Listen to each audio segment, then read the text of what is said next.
Jamnagar online ફાર્મસીના વિરોધમાં જામનગરના દવા બજારો બંધ, કલેક્ટરને અપાયું આવેદનપત્ર। ગેરકાયદેસર અને નિયમોનું ઉલ્લંઘન કરીને ચાલતી ઓનલાઈન ફાર્મસીઓ સામે દેશભરમાં વિરોધનો સૂર ઉઠ્યો, જેના ભાગરૂપે જામનગરમાં પણ આજે દવા બજારો સંપૂર્ણપણે બંધ પાડીને વિરોધ પ્રદર્શન કરવામાં આવ્યું।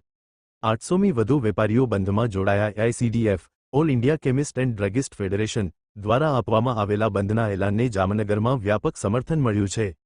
જામનગર જિલ્લાના 800મી વધુ હોલસેલ અને રિટેલ દવાના વેપારીઓ આ બંધમાં જોડાયા છે અને પોતાની દુકાનો સજ્જડ બંધ રાખી।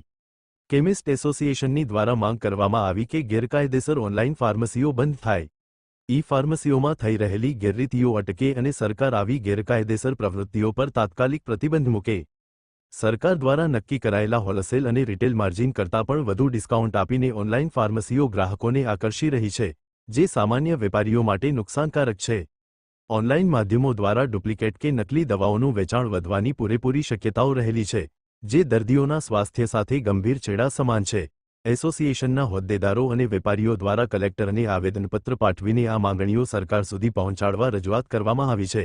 વેપારીઓએ આશા વ્યક્ત કરી છે કે સરકાર આ બાબતની ગંભીરતા સમજીને વહેલી તકે યોગ્ય પગલાં લેશે।